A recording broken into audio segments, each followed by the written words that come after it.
Hi everyone, this is a video about the sad passing of Mango Wadzac. Mango Wadzac, who was a fruitarian, and he came up with the term Eden fruitarian, which is in his book, Eden Fruitarianism. And Mango was a guy that wrote a few books. He was a fruitarian guy. He was in a film called Pure Fruit, which I think is quite a fun film to watch. And he lived in Australia. He was originally from the UK. I think he might have worked in sort of maybe computers or something at one point in his life. I'm not sure, I can't remember the whole journey of how he ended up fruitarian and everything. I know he was at a festival. I believe he was at a festival in the UK. There was like a raw foods festival. I think that was part of the start of it. He might have been connected with Anne Osborne, Tony Wright, people like that, if some of you know those names, who were like fruitarian people in the UK at one point. So he might have been connected with that scene. He was a guy that was obviously a very logical thinker and a rational thinker. So I think it appealed to him from a rational place, and he was a vegan. And I think he was quite a strong vegan, quite an activist kind of vegan. And he just took that to the next level of that compassion towards animals, then towards plants, and then fruitarian. Like that's what he termed Eden fruitarian, where you're not having any other plants because you're going to harm the plants. And the fruitarian diet is the only diet where you're not somebody's not dying. In a sense, you're just taking the fruit from the tree, and the tree stays alive. So it's all karmically good, you know. That's the kind of idea, which I don't really like that idea personally. Because I think we should firstly, and I'm sorry about this if it sounds bad, I think we should be concerned about ourselves and our own health first, rather than worrying about the plants and everything else first. You know, I think that we need to find out what's right for us. It might be that, and so I'm not saying that fruitarian diet isn't the one, like a total fruitarian diet. Maybe that is the best diet, but it shouldn't be done from this perspective from the compassion to plants first and foremost. Like I think it should be done because we figured out this is the best way to eat. I think it might be. It might be pure fruitarianism, which I think he maybe should have called it, because that's the name of the film he was in. But Eden fruitarianism. But primates all eat other stuff. They don't eat just fruit, and they all eat leaves, mostly, in some degree. So we don't really find a model in nature for like exclusively fruit. Maybe human beings are that. Maybe we're the one creature that was that at some point. Mango was someone that I wouldn't really call a friend. I didn't get to know him very well. I was friendly mostly with him, and I did an interview with him. I think I did one interview. We might have had him as a guest on Fruity Fridays. I think he might have been on Fruity Fridays. He lived in Australia, so the time zone thing wasn't great. I probably invited him to UK Fruit Fest, and I get the impression that he was kind of like,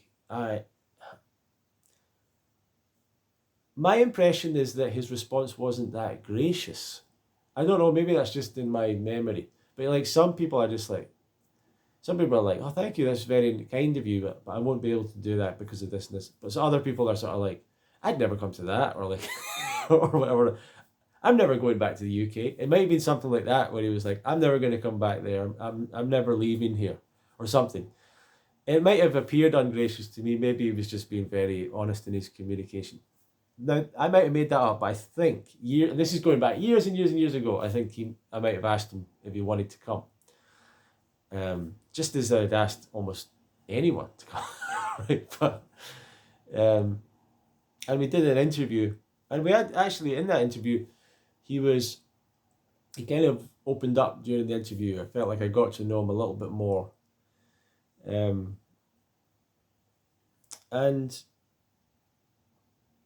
I think that he isolated himself a little bit, not just from the world by kind of disappearing off to like the bush in Australia, I guess.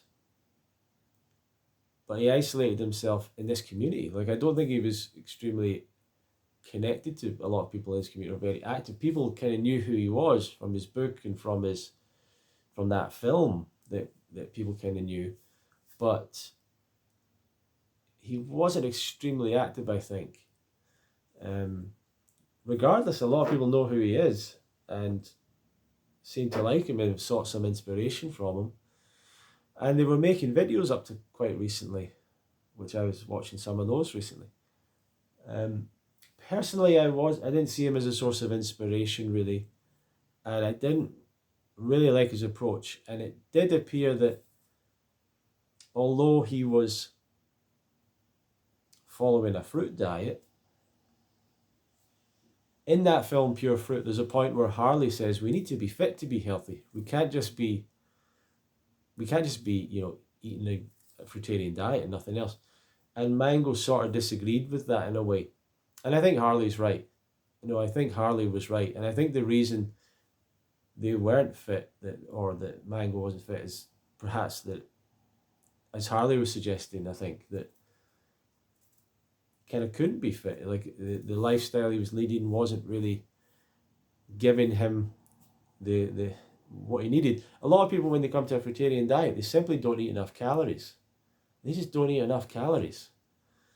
And Mango, from evidence in that film, was a very thin guy, and may have been up to recently as well. I'd need to check that out, but I think he was a very thin guy, someone that was quite unmuscled and didn't carry a lot of body weight. And that would suggest someone that's quite unactive. I might be wrong about that, but it appears to be the case. So I think that this diet needs to support people in a normal lifestyle, a busy lifestyle, an active lifestyle, the people who are very busy. And the feeling of someone who's kind of like retreating from the world, not being part of things, just kind of chilling out on their own somewhere, feels like someone who just doesn't have the fuel to live life a little bit, is what it feels like. Could be wrong about that.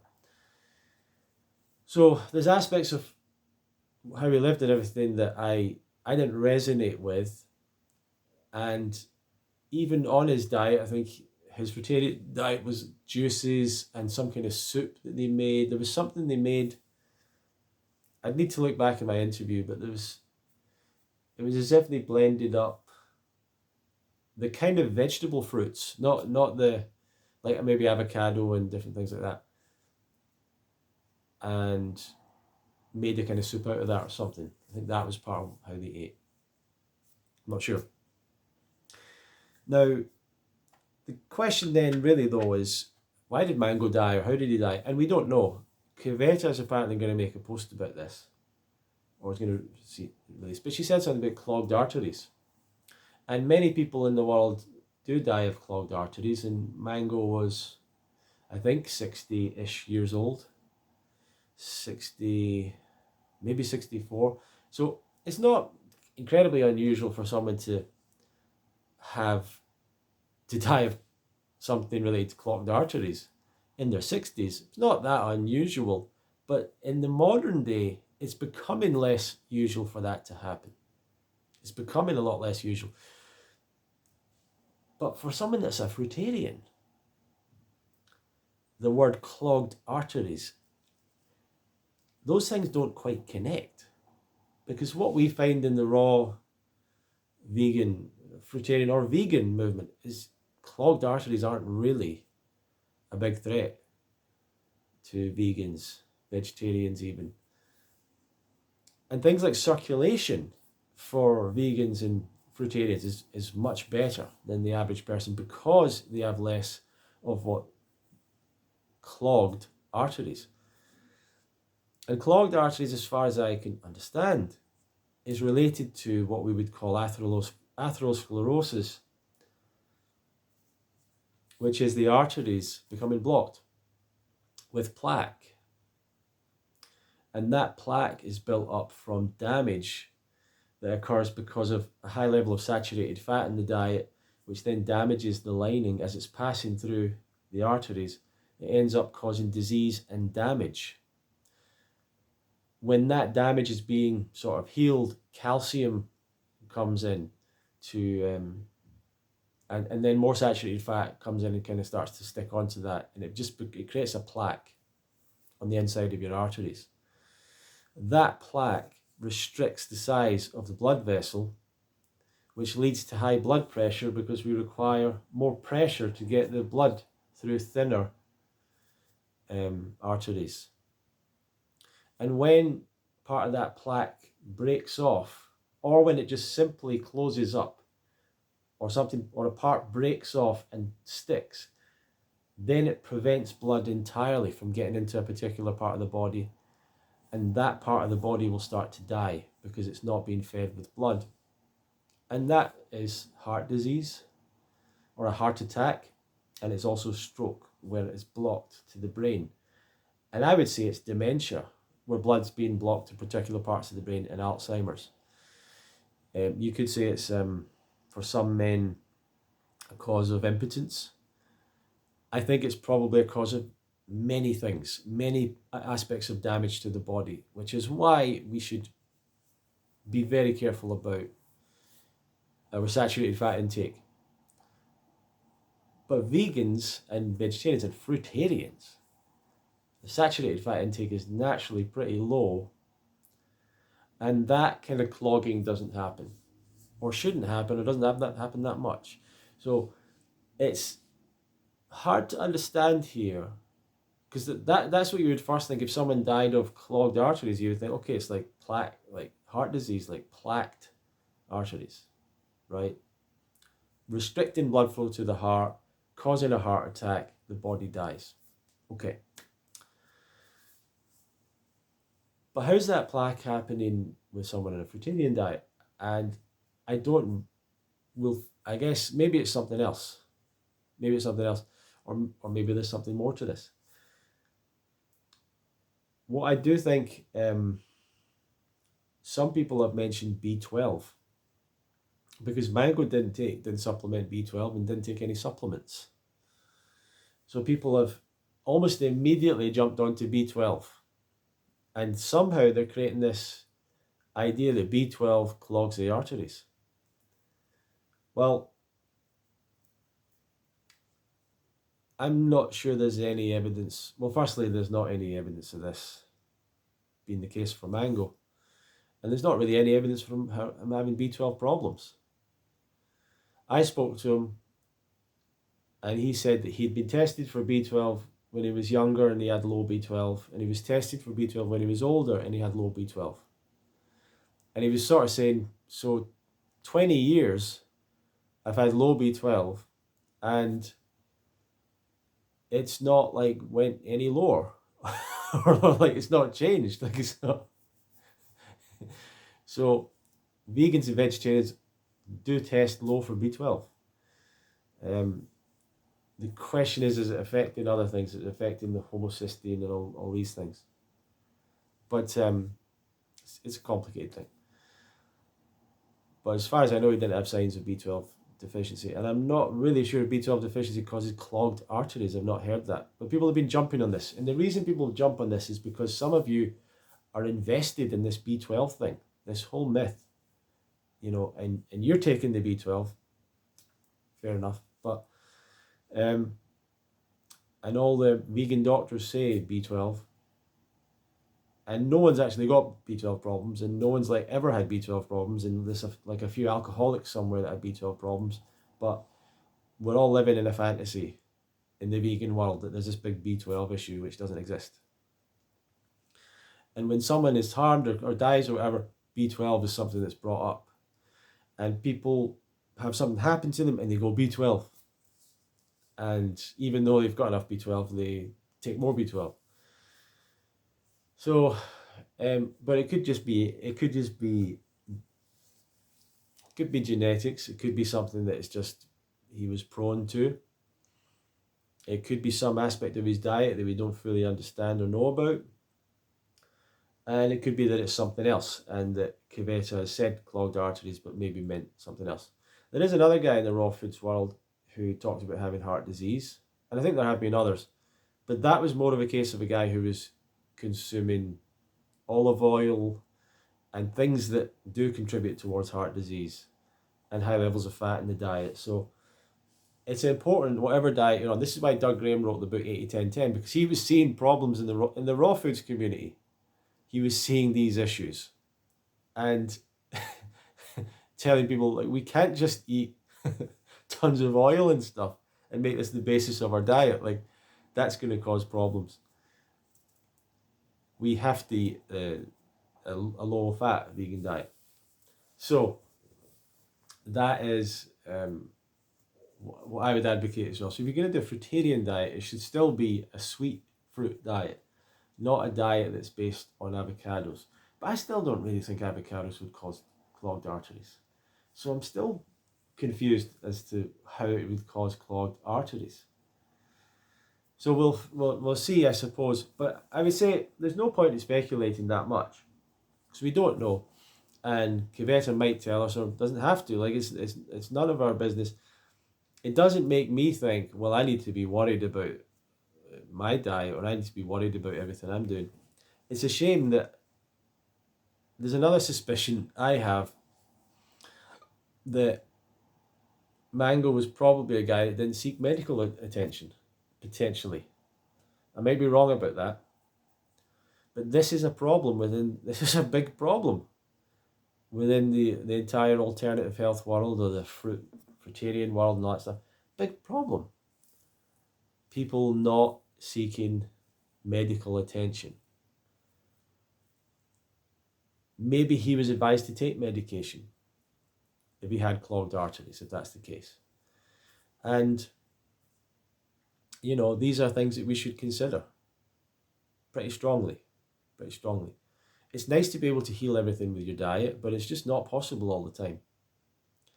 And he could have had damage or infection or whatever that caused this, and maybe that was the only option, was to go a medical route, and he chose not to. Well, I don't know if that was a great choice. So this is where, once again, a person develops a philosophy or a certain mindset, and it doesn't fully work. Aspects of it work. Aspects of it are good. But there's something about it that over time leads to not the best outcome.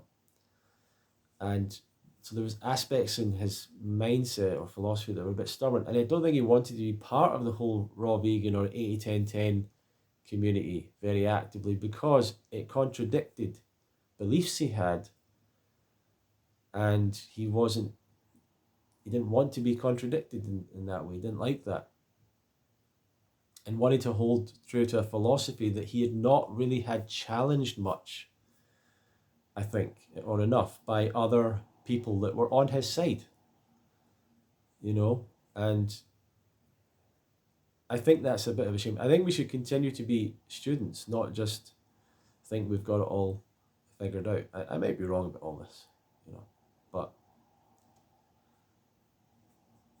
in him I sense that thing a little bit. And is there something else where he didn't seek medical attention, or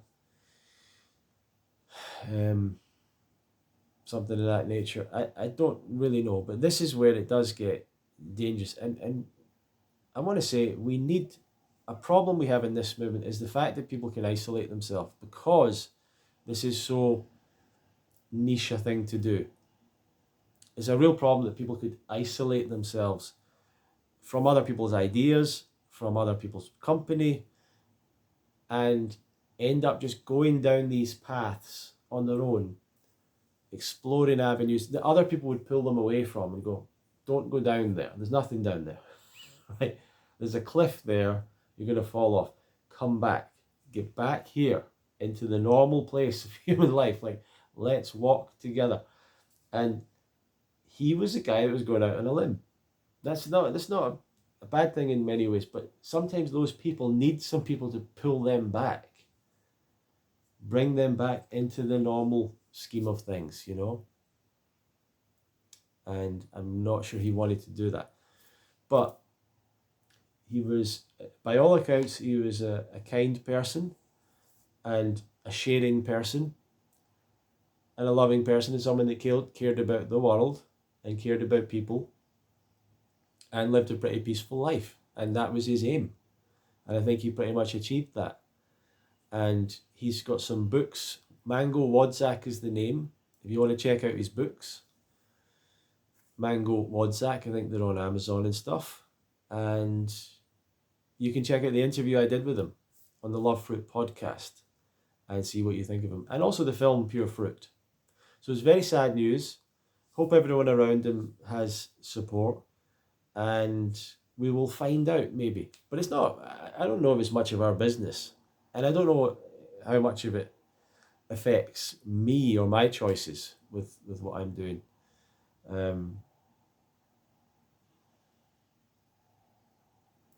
But it's a sad event, and hopefully, as I said, everyone around him will have support, and he will be, he's going to be remembered fondly, and his legacy or his name will probably be remembered in the fruit movement, raw vegan movement, as one of those early kind of films, or one of the few films that's ever been made about proper films about a fruitarian diet, So he'll probably be remembered, and I hope you can get some positive inspiration from him. Anyway, thank you very much for watching.